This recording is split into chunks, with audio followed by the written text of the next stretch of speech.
გულის ელექტრული ღერძი, იგივე ქუარის ღერძი გვიჩენებს მიოკარდიუმში დეპოლარიზაციის გავრცელების მიმართულებას და ნორმაში ის არის მარჯვნიდან მარცხნივ, ზევიდან ქვევით და უკნიდან წინ მიმართული.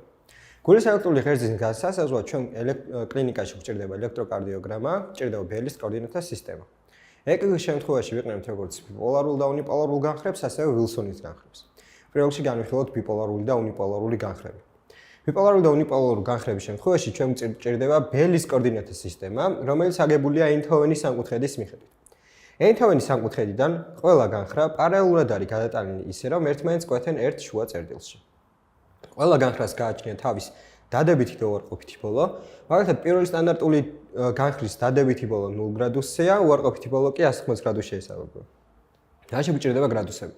გულის ელექტრული ღერძი ნორმაში მოთავსებულია -30-დან +90 გრადუსებში და მას აქვს სამი ტიპის პათოლოგიური გადახრა, ეს არის მარჯვნივ გადახრა, ანუ +90-დან 180 გრადუსამდე, მარცხნივ გადახრა -30-დან -90-მდე და ექსტრემალური გადახრა, ანუ -90-დან 180 გრადუსამდე.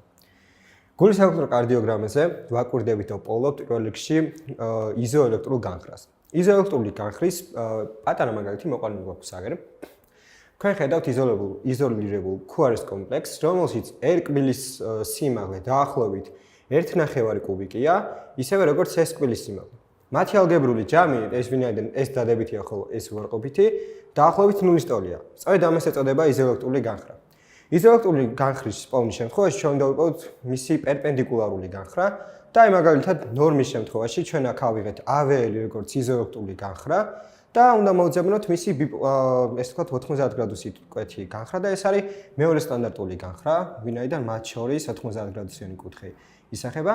მეორე სტანდარტული განხრა ვიპოვეთ და ახლა დავაკვირდეთ ქუარის კომპლექსს. ქუარის კომპლექსი ამ შემთხვევაში ისევ დადებითია ალგებრული ჯამით. ვეძებთ დადებით პოლუსს. დადებითი პოლუსი მეორე სტანდარტული განხრის შეესაბამება 60 გრადუსს. 60 გრადუსი კი უკვე ვიცით რომ ნორმაა.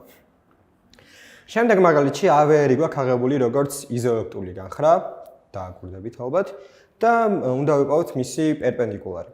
მოდი ვისწავლოთ მარტივად, რომ AVR-ის პერპენდიკულარი ყოველთვის მესამე სტანდარტული განხრა არის, AVF-ის პერპენდიკულარი ყოველთვის პირველი სტანდარტულია, ხოლო AVL-ის პერპენდიკულარი ყოველთვის მეორე სტანდარტულია. დავაკვირდეთ მესამე სტანდარტული განხრის ქუარის კომპლექსს. ქუარის კომპლექსი ამ შემთხვევაშიც დადებითია. ისევ ბელის კოორდინატთა სისტემას მიუბრუნდეთ, მოვძებით მესამე სტანდარტული განხრის დადებით პოლუსს, დადებითი პოლუსი კი 120 გრადუსია და 120 გრადუსი ვიცით რომ მარჯვნივ გადახრაა.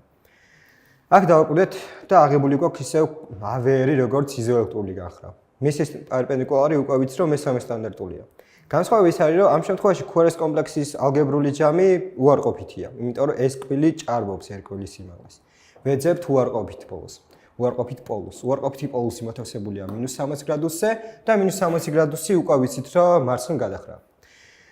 ეკგ-ზე ჩვენ შეგვიძლია უფრო მარტივი ცერების წესით განსაზღვროთ, თუ გული როგორ მდებარეობაშია. განსხვავება და ერთი მინუსი ის არის, რომ ზუსტ გრადუსს არ გვაძლევს. აქ მოყვანილი გვაქვს სწორედ ის ხუთი შესაძლებლობა, რაც შეიძლება ეკგ-ზე შეგვიძლია. ეკგ-ზე ვაკვირდებით მხოლოდ პირველ სტანდარტულ, მეორე სტანდარტულ და AVF განხრებს. პირველი სტანდარტული განხრის შემთხვევაში ისევ ქუარის კომპლექსს დავაკვირდეთ და დავინახავთ, რომ მისი ალგებრული ჯამი დადებითია, ანუ ეს მოგწონს.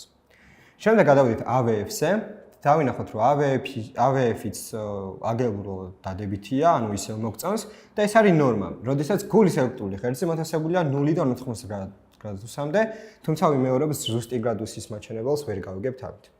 შემდეგი დავაკვირდეთ და პირველი ისევ დადებითია ალგებრული ჯამით, თუმცა AVF-ი ამ შემთხვევაში უარყოფითია.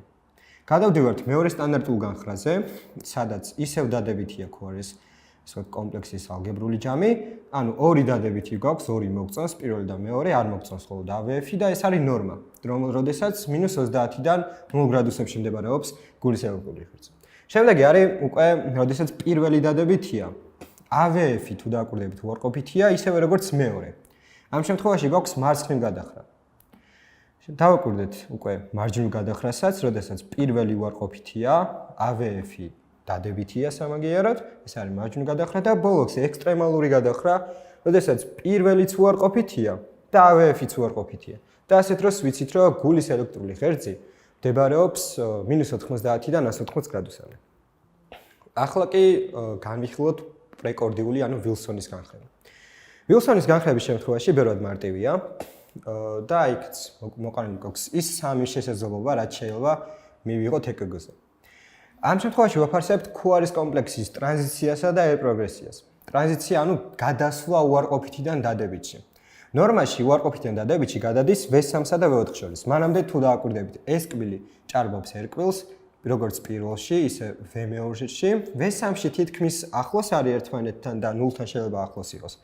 V4-ში კი უკვე ნამდვილად დადებითია. ეს არის ნორმული დროული გადასვლა. შემდეგი ეს არის ნაადრევი.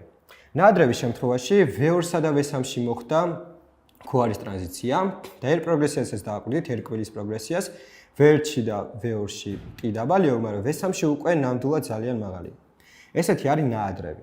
და ბოლო პათოლოგია, რაც შეიძლება შეხვდეს, ეს არის, როდესაც ერტრანზიცია და ეს ვთქვათ, ერპროგრესია და ქუარის ტრანზიცია გვიანია.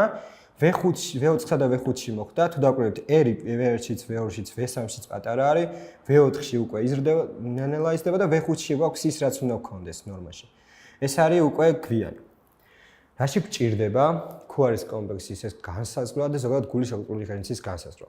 კლინიკის შემთხვევაში, თუ მოგვივიდა პასუხი, თუ დავინახეთ, ესე ვთქვათ, რომ არის მარჯვნივ გადახრა და გვაქვს ნაადრევი ქუარის ტრანზიცია და ერპროგრესია, ჩვენ შეგვიძლია ვიეჭოთ მარჯვენა პარკუჭის ჰიპერტროფიაზე. საპირისპიროდ, როდესაც მარცხნივ გადახრა გვაქვს და გვიანი ერპროგრესია და ტრანზიცია, ამ შემთხვევაში უკვე მარცხენა პარკუჭის ჰიპერტროფია.